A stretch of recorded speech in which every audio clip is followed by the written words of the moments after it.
Merci beaucoup. Et du coup, je tiens à remercier Annick et Sylvie de me permettre de présenter ce topo. Et je vais le présenter avec beaucoup d'émotion parce que je pense que c'est mon dernier topo sur l'albinisme parce que je quitte le CHU, si tout va bien, si tous les papiers sont signés en fin d'année. Donc voilà, je suis assez émue de présenter. Peut-être pour certains, mais j'ai commencé à le dire, alors peut-être pas pour tout le monde, mais ceux que j'ai pas croisés. Merci. Et j'apprécie vraiment grandement ce séminaire à taille humaine et à chaque fois de grande qualité, donc merci. Donc voilà, c'est une petite séquence émotion. Ouais, voilà, après, à la fin. Donc voilà, et du coup je vais vous présenter ce topo. En fait, c'est une collaboration qu'on a fait avec Manchester et le CHU de Bordeaux, donc qui implique, comme tu as dit, un haplotype pénétrant qui associe des variants régulateurs et codants dans le gène TIR pour des cas non résolus d'albinisme. Alors je vais revenir très très vite sur l'albinisme, hein, mais bon, c'est pas le sujet aujourd'hui. Donc il est caractérisé par une hypopigmentation cutanéo-fanérienne, une atteinte ophtalmologie. C'est une maladie rare avec une prévalence, une estimation 1 sur 17 000. Il existe des formes oculocutanées. Alors maintenant, on dit l'albinisme avec un grand A, mais bon, OCA1 à 8. On a décrit le 8e gène il n'y a pas longtemps avec l'équipe de Bordeaux. Une forme oculaire pure liée à l'X et des formes syndromiques, les syndromes d'Hermonsky-Poudlak et le syndrome de Shedia-Kikashi. Donc l'atteinte ophtalmologie, elle est commune à toutes les formes. Elle est définie par l'hypoplasie fovéolaire, l'acuité visuelle basse, une anomalie de décussation des nerfs optiques, l'hypopigmentation rétinienne, transillumination aérienne, nystagmus et photophobie. Donc vous avez cette publication qui est super et qui reprend tout le spectre phénotypique de l'albinisme. Donc en fait, il y a une grande hétérogénéité clinique et génétique, on peut voir sur ces photos. Et donc nous, au laboratoire, on fait la confirmation diagnostique. Elle est nécessaire pour adapter la prise en charge en fonction des formes syndromiques ou non syndromiques et pour du conseil génétique. Et donc à l'heure actuelle, on fait un panel de 20 gènes, plus ou moins le Fonda syndrome, qui est une hypoplasie fovéolaire non syndrome, anomalie de décussation des nerfs optiques, qui partage pas mal de choses avec l'albinisme. Donc à l'heure actuelle, on a 72% de diagnostic, 28% sans diagnostic, donc il reste quand même un petit pourcentage de personnes qui sont en errant diagnostic. Et donc en fait, ça c'est quand on a publié en 2018 la répartition en fonction des différentes formes, et juste qu'on va avoir, donc la forme principale, c'est la forme tyrosinase, c'est OCA1. Et là, ce qu'on voit déjà ici, c'est qu'on a TIR de variants pathogènes pour 22% et TIR R402Q pour 20%. Donc en gros, on a 44% de la cohorte qui est expliquée par le gène tyrosinase, mais on va se focaliser aujourd'hui sur ce fameux variant R402Q. Je vois Audrey qui me regarde, parce que du coup, le variant R402Q, il a embêté la communauté de l'albinisme depuis longtemps et on commence à élucider maintenant pas mal, et surtout avec ce papier, ça a fait beaucoup avancer. Donc c'est quoi ce fameux variant R402Q? Donc tous ceux qui ont reçu des comptes rendus ont déjà vu, parce qu'on le décrit quand même pas mal. Donc on avait fait une publication avec une interne en ophtalmo en 2018 qui comparait le phénotype des patients qui avaient 2 mutations d'antir versus les patients qui avaient une mutation d'antir plus le R402Q en trans, et clairement ils avaient un phénotype plus modéré.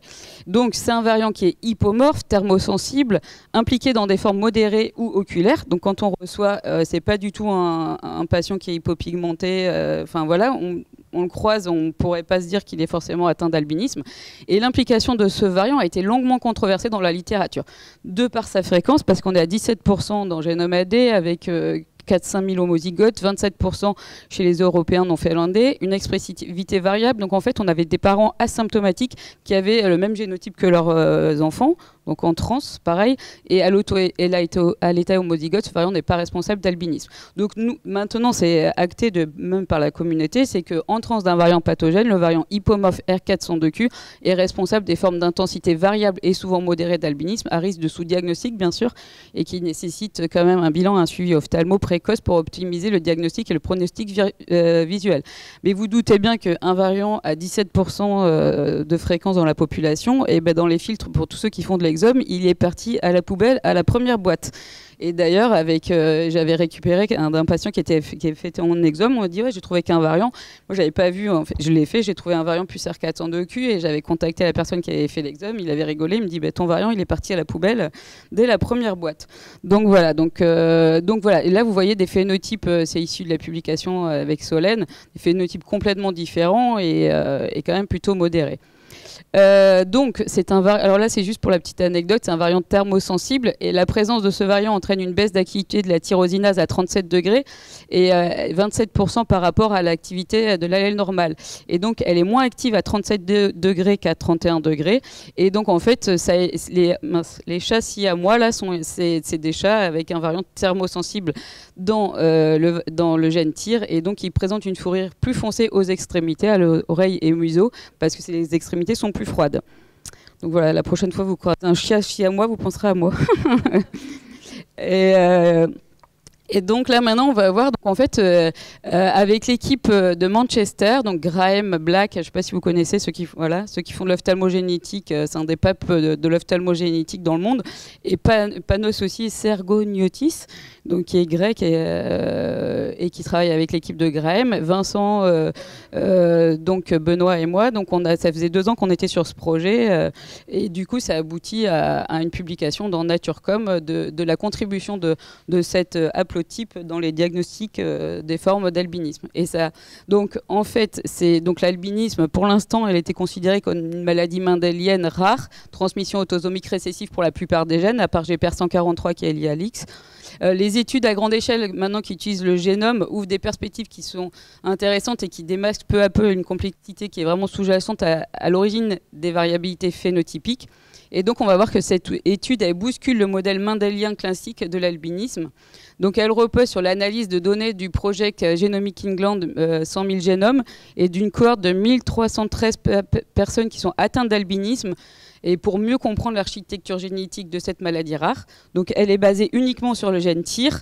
Et comment, donc la question l'hypothèse, c'est comment un variant dans le promoteur TYR qui est très fréquent en population générale, donc c'est le variant, alors là il va falloir s'accrocher, le TYR-301 C-DON-T, il module la pénétrance du variant faux sens R402Q. Donc maintenant je vais l'appeler comme ça, le R402Q. Et en fait, ce qu'il va falloir suivre, c'est qu'en fait c'est à l'état wild type que en fait il diminue l'expression du gène tyrosinase. Donc en fait, la caractéristique de la cohorte, donc on a fourni 1208 patients atteints d'albinisme qui avaient été testés sur le panel, en sachant que là, on atteint quasi les 2000 patients. Avant de partir, j'ai regardé, on a 1969 patients qu'index. Et là, il y a également 105 patients atteints d'albinisme qui ont été séquencés en génome sur le projet Genomic England, et la cohorte contrôle de 30 000 patients sans albinisme séquencés en génome également. Et ce qui est important, c'est qu'ils ont eu tous donc un OCT et un test d'acuité visuelle. Donc en fait, le schéma de l'étude, c'est une étude de cas témoins, une test de régression logistique. Donc c'est une comparaison de la cohorte albinisme avec des cas phénotypés et génotypés versus la cohorte de cas contrôle de 100 000 génomes de Genomic England. Et on a identifié les variants candidats qui ont un effet fonctionnel potentiel. Et donc j'ai mis pour toutes les questions sur les études statistiques, merci de ne pas me poser de questions. Voilà. Donc je l'ai mis en noir sur blanc. Et donc en fait est ressorti ces 3 variants. Donc le variant intronique, qui est un IQTL, on va voir juste après, et 2 variants communs qu'on suivait déjà depuis très longtemps, parce que nous, le R402Q, on le rendait déjà en diagnostic avec des grandes pincettes. Et le C575C-DONA, on savait déjà aussi qu'il modulait un peu l'expression du gène tyrosinase. Donc ces variants, on les suit depuis très longtemps dans la cohorte. Donc ces 3 variants d'intérêt qu'on va suivre, le S192Y, le R402Q, donc c'est des variants qui sont extrêmement fréquents. Donc ceux-ci sont ces variants codants avec un CAD score supérieur à 20, et ce variant dans les éléments régulateurs, donc un IQTL qui affecte l'expression du gène, le -301. Donc les variants en termes de fréquence, je pense que tout le monde les aurait jetés à la poubelle, parce que le -301, 50% dans génome AD, 4500 homozygotes, le 575, 25%, 11 000 homozygotes, et le R402Q, 17% avec 5900 homozygotes. Donc, en fait, et avec une distribution géographique de ces variants qui est inversée en fonction de régions africaines et européennes. Et donc, en Afrique, en fait, c'est l'allèle T, donc protecteur, qui est beaucoup plus présent que l'allèle C. Donc ça, c'est important. Et en fait, il est à 80% en population africaine, ce qui explique que la prévalence d'albinisme liée au gène TYR en Afrique est basse. Et en fait, c'est une grande majorité, c'est lié à une délétion effet fondateur de l'exon 7 du gène OCA2. Et donc l'allèle protecteur est beaucoup moins important en Europe. Donc ça, c'est important. Donc en fait, la publication, elle s'est basée sur une publication de Nature Génétique de 2018 sur les variants régulateurs comme modificateurs de la pénétrance des variants codants. Donc l'hypothèse de cette étude était un exemple, là on a un individu qui est hétérozygote à la fois pour un variant régulateur et un variant pathogène codant. Et donc ici, nous, on est dans cette situation. Donc soit une pénétrance réduite du variant codant et une augmentation d'expression de l'allèle fonctionnel. Donc là, ça va, il n'y a pas de maladie. Et soit une pénétrance augmentée du variant codant, une diminution d'expression de l'allèle fonctionnel. Et donc nous, ce variant moins 301C Donté, c'est un IQTL, expression quantitative très low-key, et qui module la pénétrance du variant R402Q. Donc les haplotypes les plus importants qu'on a étudiés dans cette cohorte, c'est le C qui diminue l'expression et le R402Q à l'état homozygote, avec le C575 aussi à l'état homozygote, et le C, donc le wild type pour le 575 et le R402Q. Et donc c'est le variant C-301 à l'état wild type qui module la pénétrance du variant avec la diminution d'expression. Et donc, ce qu'on observe, donc ça c'est les résultats, c'est qu'on a un risque d'albinisme si on a cet haplotype à l'état homozygote, donc calculé par l'odds ratio. Donc en fait, les deux haplotypes importants, c'est le CAA et le CCA. Donc le plus important, en fait, c'est le variant en moins 301 et le R402Q. Et plus ou moins le C575 qui diminue l'expression un peu moins de quelques pourcentages de l'expression de la tyrosinase. Donc on le voit ici que c'est moins important. Donc ces deux haplotypes sont importants à considérer pour le diagnostic aujourd'hui. Et en fait là on voit que quand on a l'allèle protecteur, le C-T, en fait on a un risque d'albinisme, enfin on n'a pas de risque d'albinisme. Et donc le variant du promoteur a un effet fort sur le variant R402Q. Ce variant-là, il altère le cycle de fixation du facteur de transcription OTX2. Et donc, l'allèle C diminue l'expression de tir au niveau de l'épithélium pigmentaire et le T augmente l'expression de tir au niveau du RPE. Donc, en conclusion sur ce variant, c'est un variant qui est dans le promoteur du gène TIR et qui est très fréquent. Il altère la transcription du facteur de transcription OTX2. Et donc, le génotype CC diminue l'expression de tir au niveau du RPE de 26% et le génotype TT augmente l'expression de tir au niveau du RPE de 100%. Et donc, c'est un effet sélectif sur le RPE. Et donc, en fait, ils ont fait cette étude également de l'haplotype dans la cohorte. Et en fait, ils ont remarqué qu'il y avait une diminution de l'acuité visuelle chez les patients qui étaient homozygotes de ces haplotypes et également une épaisseur de la rétine centrale augmentée en population générale, enfin, considérée comme en population générale. Donc ça, c'est les données de leur cohorte. Donc, en conclusion, déjà dans l'albinisme, on a un pourcentage élevé de diagnostic moléculaire, mais donc avec cette étude, on a vu que 3% étaient porteurs de l'haplotype à l'état homozygote, et en fait, nous, ces 3%, c'était des non diagnostiqués de la cohorte et qui avaient un phénotype quand même très modéré. Et donc, après, on reste toujours avec nos 24% non résolus, avec soit nouveaux gènes, variants codants, variants communs. Enfin, on travaille sur des variants communs aussi dans d'autres gènes. En fait, on a le même style de fonctionnement dans OCA2, donc on est en train de faire le même style d'étude dans les autres gènes.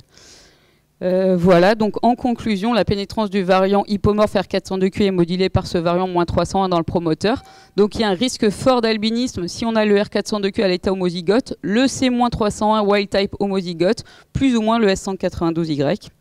Ce génotype est également associé à une acuité visuelle réduite à une augmentation de l'épaisseur centrale de la rétine. Donc ça, c'est la cohorte UK Biobank. Le variant C-301 C-Donté à l'état homozygote, il protège du risque d'albinisme. Et la prise en compte de cet haplotype dans le cadre du diagnostic augmente les rendements diagnostiques, donc des cas non résolus jusqu'ici. Donc cette étude, elle bouscule quand même notre modèle mendélien classique dans l'albinisme. Et donc voilà, avec ce petit schéma, avec des variants communs, on arrive sur une maladie rare.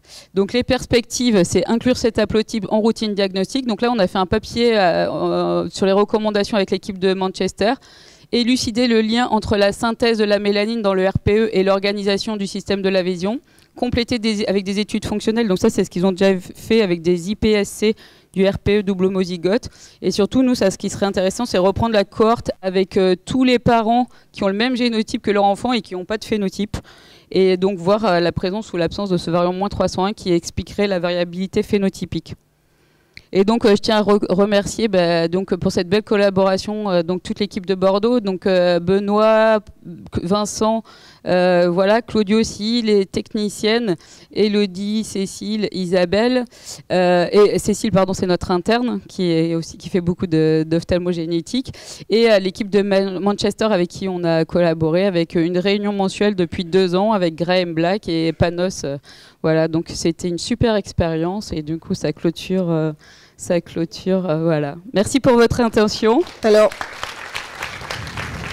ouais, je crois que malheureusement, à cause de la discussion d'avant, on a dépassé le temps. Donc, sauf s'il y avait vraiment... Alors, très, très intéressant. Moi, je suis passionnée à chaque fois qu'il y a un nouveau mécanisme génétique. Est-ce qu'il y a une question très, très brûlante, Dominique, rapide? Vraiment, c'est super. Juste une question, dans OCA2, il y a 3 SNP qui sont vraiment à l'origine de la couleur des yeux, pratiquement seuls. Et est-ce que ces SNP-là jouent sous la couleur de la peau ou sous la couleur des yeux? Parce qu'on a quand même un gradient nord-sud. Oui, en fait, c'est un effet seuil. Effectivement, ces variants jouent également dans les couleurs des yeux et les couleurs de la peau. Il y a eu de la sélection?